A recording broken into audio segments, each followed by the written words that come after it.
I say that the UK voters are bitterly disappointed with back down Boris. I mean, he had a good start. For a while there, we thought he was going to be the President Trump of the UK.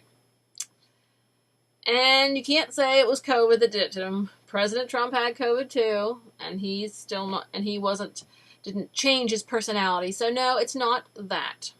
It is just that we're afraid that Boris was establishment from the beginning, and he was just going a little populist to win the election, or because he thought that was what people wanted to hear. It was, and he won, and now he's not delivering. And poor Brexit is in peril again after all the votes they've done. I mean, Nigel Farage seemed rather concerned, and for sure, I mean, basically, I think he would be trustworthy as Prime Minister. But I feel bad for the people, because this is really... Maybe it's a fault in the system of government. I mean, America is having the same problems. I mean, you elect these politicians. They promise, of course. And then, when it gets right down to it, as soon as they get in office, they cave, they collapse, they deflate, they go right along with the elites, they play ball with them all the way. So once again, how are the people being represented? They're not. And therein lies the serious problem we have. I mean, what do you do? What do the people do when their election process is, essentially stacked? And if it's not, then the candidates are all on the team of the elitists, or soon to be on their team. And the people keep getting frozen out in the cold, election after election after election. I mean, it's really terrible. Like I said, we saw in the UK how Brexit won a resounding victory in 2016. And then Brexit won again in 2019. And still, they can't seem to get Brexit done. And the politicians are continually betraying the people. So this is where we are. The people are, playing by the rules. They are listening to the candidates. They're doing their job to try to pick the best person for the country, do their voting, their diligence, and they're still coming up with Lulus. And unfortunately, Boris is no exception. I mean, we had some hopes for him.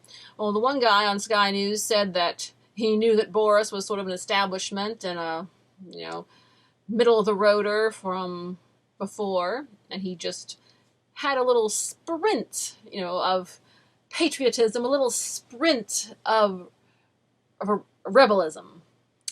But basically, seems to be the consensus that Boris's wife is sort of telling him what to do. It sounds like we've got Harry and Meghan in Downing Street, doesn't it now? Probably have about the same results. So, the thing with Boris is it's not that he wasn't never ever made of sterner stuff, it's just that he was full of hot air, and he's pretty much been deflated a little bit of, if Trump's not there to support him, he's just going to collapse and go left and betray the people. And like I said, then you have the wife factor. I mean, there's serious problems. I mean, maybe the problem is systemic. Maybe the problem with these governments is just that nobody can handle the pressure of being in public office, because it's obvious that they are just easily bought by the powers that be, and the people are not getting represented. And we may have to do some changes. I'm not sure how it's going to be, but the bottom line is that people, they need to be heard. And I mean, they need to be heard in a way that the governments cannot ignore them or can't poo-poo them and can't spray them down with water hoses like in Germany. like I said, a lot of people on the ground will probably be trying to figure out ways to combat this, because it seems like the corruption is practically unassailable. The corruption in government. And I don't know, the thing that will get them to take notice if, counties start to secede or different things. There's something, people go on strike. Things that would protesting the government, going on strike. Because the bottom line is, these political leaders, they are people. And, people are, cowardly and greedy, and that's these leaders. And their thing is, then they want to use, like, the law enforcement, the military, at their disposal against the people. How do you like that? The people are paying taxes to keep these militaries and these polices funded, and then these little handful of elitists in the government want to take advantage of that and use the military powers that be to put down the people.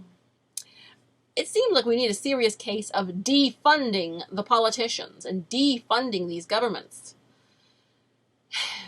But I said that apparently there's some kind of systemic greed and systemic corruption problem that is keeping the people from getting their voices heard and getting their will implemented. So our next task is to, cut through the corruption and clean it up. And I said we use every legal means at our disposal. Can millions of people get together and do class action lawsuits or something? Do whatever you can to continue to fight and keep your country, if not free, or try to keep it free, but just keep it so the people are represented. And I said right now I would say that Britain's best bet is Nigel Farage. At least I believe he would be honest and he wouldn't back down, because he's led the Brexit movement twice. And he's, you need him. That's what they need. They need Nigel. You need somebody honest and somebody with courage, but it's so hard to find somebody honest and with courage these days. It's just so hard. But we'll keep the faith. And even though back down Boris was a big disappointment and a big bunch of hot air, we're not going to let that discourage us. If we see something that's not working, we're going to think of ways to fix it. As was it Thomas Edison or somebody said, that failure helps us, we can begin again more intelligently. And that's what we're going to have to do when it comes to these governments and these corrupt politicians. Like I said, as soon as they get into office, they betray the people. And that is totally unacceptable, and there has to be legal means and recourses for the people to take, short of taking to the streets, to be able to clean up this corruption. So, something we're going to work on. Keep the faith, trust the Lord, and God is in control. We'll get through this. God bless. Let freedom ring.